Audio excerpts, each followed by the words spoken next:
It's a new week, but honestly, it feels like the same stories. AI, layoffs, and big money for the top AI talent. We're breaking it all down on Ask About Tech, why it matters, and what it means if you're trying to break into tech right now. Let's get into it. So, Meta is reportedly offering up to $100 million over 4 years to the top of the line AI talent to join their mission.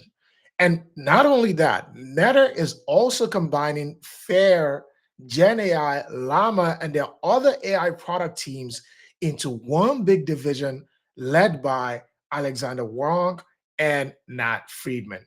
This new group is going to be called the Superintelligence Labs, and their goal is for them to lead Meta's future work in AI. This lab has, essentially a high profile AI dream team of over 11 experts guiding from companies like OpenAI, Google DeepMind, Anthropic, and others.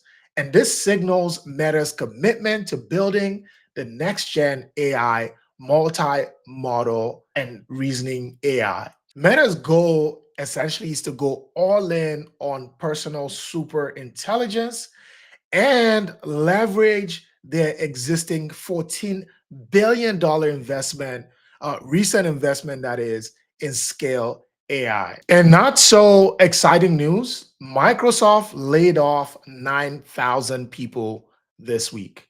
That's following a May round of another 6,000 people that they laid off.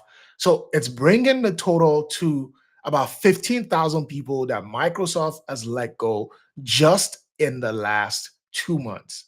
The layoff is across multiple teams and organizations, including sales, gaming, which is Xbox, and the engineering teams. So here's an employee sharing his experience from this recent layoff. Take a listen. Well, sitting here on my porch trying to get some fresh air. I found out yesterday that I was one of approximately 150 people in my organization that got let go, laid off, restructuring. That's what we were told, whatever that means. The last 24 hours have been actually 24 plus hours, I guess.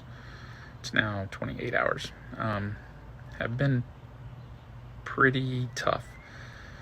A lot of emotions. It's really the first time I think I've ever been laid off in my God knows how long I've been working. It seems like forever. 30 years, maybe. I don't know. Long time. 30 plus years. I think this is my first actual layoff. So, not performance based. I'm eligible for rehire, so I guess that's a positive. But so now I'm out in the market at 53 years old. Don't know what's going to happen. And many people online are asking questions. Why is Microsoft laying off US workers while still applying for thousands of H-1B visas, raising concerns about Americans getting displaced in the job market? And I think what's even more fascinating or interesting, if you like, about this whole Microsoft layoff news is just this last quarter, they posted a revenue of $70 billion and a net income of 26 billion.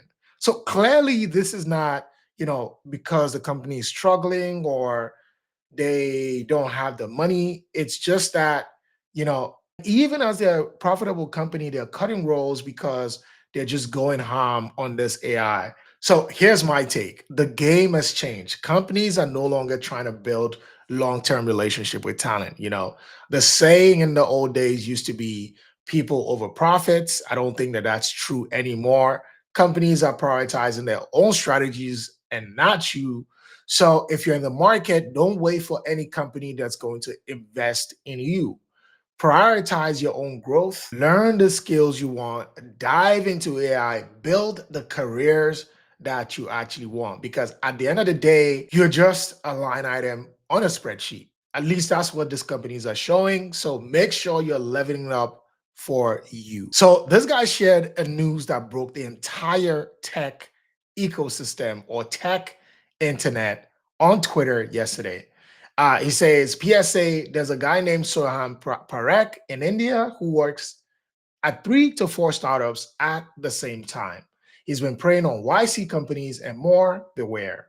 I fired this guy in his first week and told him to stop lying slash scamming people. He hasn't stopped a year later.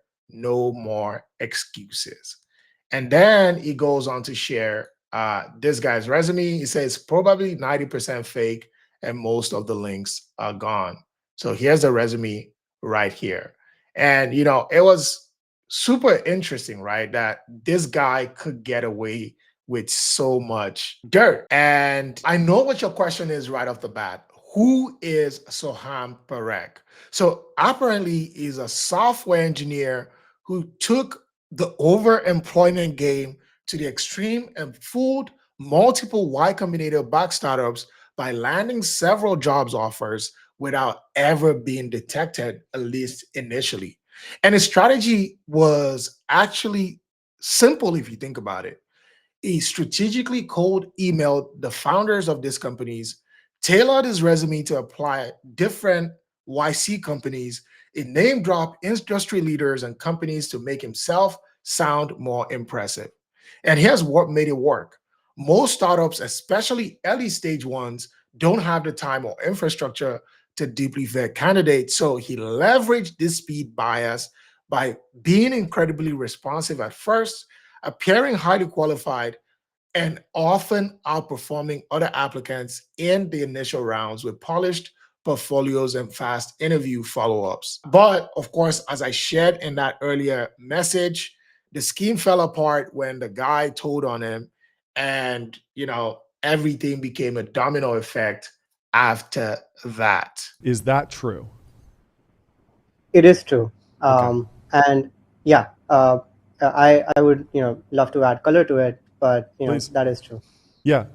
I guess the question is, do you believe that you were in violation of your own employment contracts, or do you believe that there was some sort of legal loophole that allowed you to do this without committing any sort of legal violation?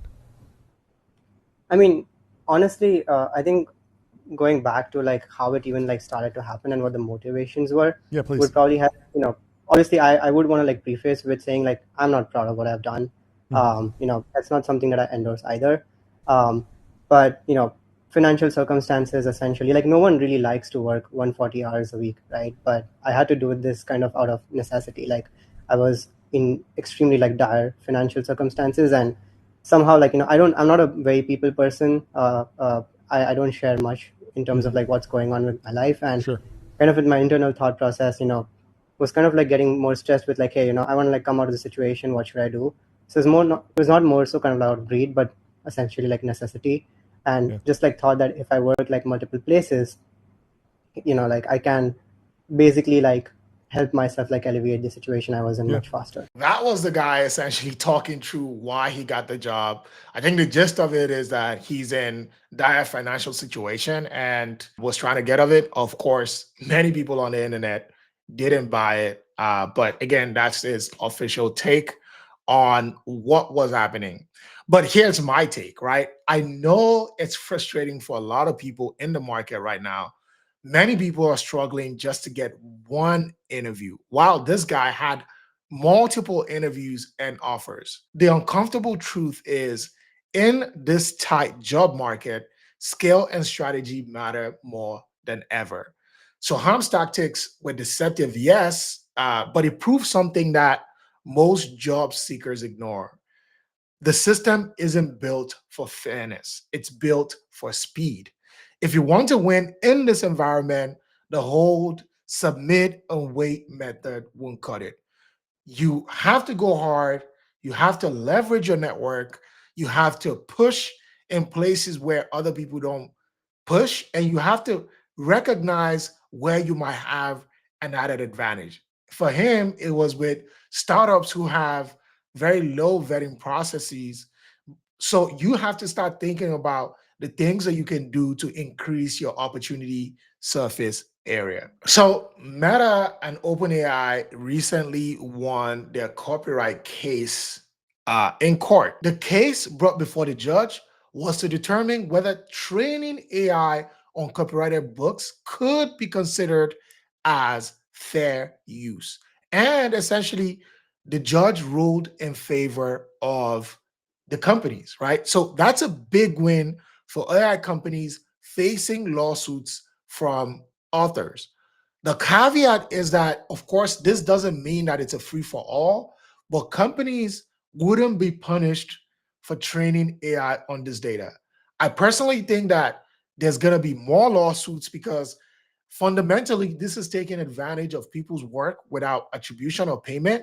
So it's definitely going to be interesting to see what comes next. Really early days about how copyright law will adapt to AI and all this new and emerging technology, but it's something to definitely keep an eye on. And this trend is continuing with a similar win for Anthropic recently. Now it's Meta and OpenAI essentially getting another nod from the justice system. So we're definitely going to have to wait and see how all of this plays out. So here's my final take on all of this, right? Meta's $100 million offers for AI talent just shows that how much there's demand in that space. So if that's something that you're interested in, it's only going to keep growing. So you have to lock in. And these Microsoft layoffs are a reminder that job security comes from skills, not logos. So you have to keep developing your own skills if you want to stay relevant and keep making that money in this tech industry. And more on skills and personal development. Soham didn't wait to get picked.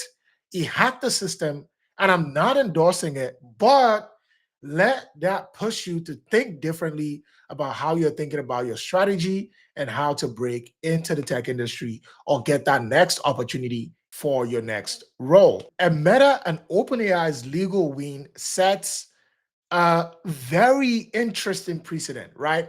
If it's public on the internet, then it might be fair game for AI.